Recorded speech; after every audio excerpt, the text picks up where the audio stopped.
आदरणीय सर अभी हमारे सोनभरा साहब ने बताया था कि सर ने जो मुझे दिया सेम टू सेम मेरी भी ऐसी ऐसी कहानी है। जब मैं निरर्थक होकर 12th करने के बाद बैठा था, एक दिन हमारे सर आए और उन्होंने कहा कि गोविंद आपको भारत माता में सेवा देना है।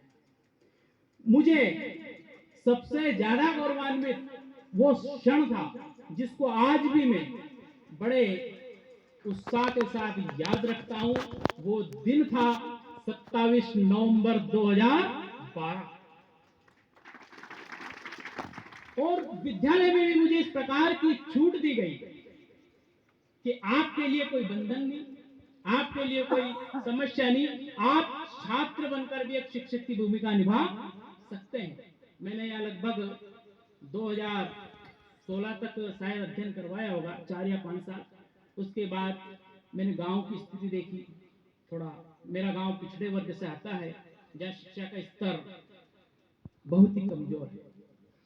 सर के सानिध्य में था तो सर ने कहा इस दीपक को ले जाकर के थोड़ा बहुत प्रकाश उधर भी करो। तो एक नंदराज गुरुकुल ज्ञान मंदिर के नाम से एक विद्यालय की स्थापना 2017 में की गई। सर का आशीर्वाद इस प्रकार रहा, सर का स्नेह इस प्रकार रहा कि आज नंदराज गुरुकुल ज्ञान मंदिर में 150 भैया बहन अध्ययनरत है। तब मैंने 2 पंक्ति सर के लिए लिखी कि दुनिया के नजारों में हम बह गए होते। संसार में अभी सर ने कहा था कि बहुत सारी व्याधाएं आती है इस उम्र में, कक्षा 9th और 10th के भैया बहन बैठे हुए हैं, कई प्रकार की उलझने, कई प्रकार के मित्र मिलेंगे और हम उसमें बह जाएंगे, कोई जर्दा बीड़ी सब सारी बातें हुई है। तब मैंने लिखा कि दुनिया के नजारों में हम बह गए होते, सर आप ना होते तो हम पढ़ के भी अनपढ़ रह गए होते।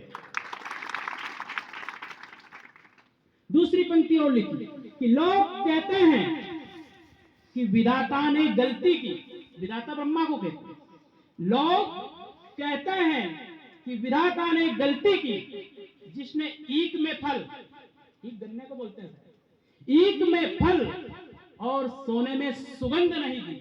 अगर दोनों ही कीमती चीजें सोने में सुहागा हो जाता, लेकिन मैं कहता हूं विधाता ने बहुत बड़ी गलती की जिसने भागरथ जी पाटीदार जैसे व्यक्तियों को बनाना बंद कर दिया। वरना संसार में परमात्मा को जन्म लेने की आवश्यकता नहीं होती, साक्षात पर ब्रह्म तस्मै श्री गुरुवे नमः ऐसा सानिध्य है। यहाँ से हजारों भैया बहन एक नए जीवन की शुरुआत कर रहे हैं।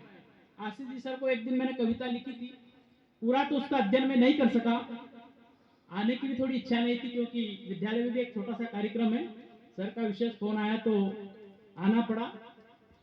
कथा का शीर्षक है, 2 पंक्ति, ज्यादा समय नहीं लूंगा। भगवान कृष्ण, अभी हमारे सर ने कृष्ण भगवान को बहुत अच्छी सुनाई है, कवि भी हैं, मैं प्रणाम करता हूं उनको।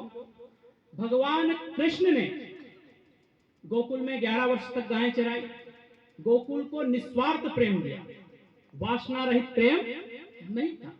तब मैंने लिखा, लेकिन अंत में वो अपनी सबसे प्रिय चीज को छोड़कर चले और लोगों ने उन पर कई उंगलियां उठाई कि कृष्ण ने राधा जी के साथ में थोड़ा वो किया है, अन्याय किया है अथवा वो किया है। मैं वृंदावन जाता रहता हूं, लेकिन मैं वहां का पक्ष रखता हूं और राधा जी के पक्ष में रखता हूं कि गायें चराने वाले, गिरवर उठाने वाले, मैंने भगवान ने जो जो लीलाएं की उनका वर्णन किया है। गायें चराने वाले, गिरवर उठाने वाले, बंसी बजाने वाले, मजबूरी ऐसी क्या थी, मजबूरी ऐसी क्या थी, अरे जग को अपना बनाने वाले, राधे में क्या कमी थी, राधे में क्या कमी।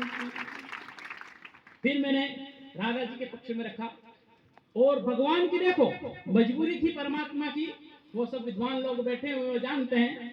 हमने फिर भी एक छोटे शब्दों में कहा है, माखन हमारा खाया स्वाद सुदामा के चावल में पाया। तुमने कभी नहीं कहा कि राधे तेरा माखन अच्छा है, तुमने हमेशा उस सुदामा के चावल लिए और कहा कि आज तक मुझे ऐसा भोजन नहीं मिला। तब मैंने वो पक्ष रखा, माखन हमारा खाया, स्वाद सुदामा के चावल में पाया, हमारे ही वस्त्र हरण कर चीर द्रौपदी का तूने बढ़ाया। लोग कहते हैं अगर द्रौपदी का चित्र चीर बढ़ाया है भगवान ने, लेकिन मैं कहता हूं वो भगवान की ताकत नहीं, वो हमारी गोपियों के वस्त्र की ताकत थी, वो हमारे गोपियों के प्रेम की ताकत थी, जिसने कृष्ण जैसे युग पुरुष को एक स्त्री की लाज बचाने के लिए समर्थ बनाया। माखन हमारा खाया, स्वाद सुदामा के चावल में पाया, हमारे ही वस्त्र हरण कर चीर द्रौपदी का तूने बढ़ाया। लेकिन रुक्मणी की पाती में, रुक्मणी जी के लिए नंगे पैर दौड़ कर गए थे, आपने गुरुदेव ने भागवत में सुना है, आपको गए थे ना। लेकिन रुक्मणी की पाती में ऐसी बात क्या छिपी थी, जग को अपना बनाने वाले राधे में क्या कमी थी, राधे में क्या कमी थी। यदि थोड़ी सी अनुमति मिले तो एक बंदो, वैसे पूरी व्यवस्था नहीं है मेरे पास। बंसी के स्वर तुम्हारे, अंत में भगवान कृष्ण को मैं निर्दोष साबित करता हूं मेरी कविता में। बंसी के स्वर तुम्हारे गाते थे राधे राधे, जिस दिन न मिलती राधा रहते थे आधे आधे। बंसी के स्वर तुम्हारे गाते थे राधे राधे, जिस दिन न मिलती राधा रहते थे आधे आधे। हम जानते तुम्हारी, आपको दोषी नहीं ठहरा रहा हूं मैं, हम जानते तुम्हारी मजबूरी ऐसी क्या थी, जग को गीता सुनाने वाले राधे में क्या कमी थी, राधे में क्या कमी थी। बहुत बहुत धन्यवाद। पुनः मंच को प्रणाम, मेरे गुरुदेव को प्रणाम, सभी भैया बहनों को विशेष, यहाँ बहुत सारे भैया बहन को जिन्होंने मैं पढ़ाया है, उन सब से एक ही निवेदन करूं, आप दुनिया के किसी भी कोने में चले जाएं, किसी भी बड़े से बड़े पद पर चले जाएं, लेकिन गुरु की गरिमा और गुरु का सम्मान सदैव आपकी आंखों पर होना चाहिए। जय हिंद, जय भारत, बहुत बहुत धन्यवाद। बहुत बहुत धन्यवाद। बिल्कुल मन को रोमांचित करने वाली कविता।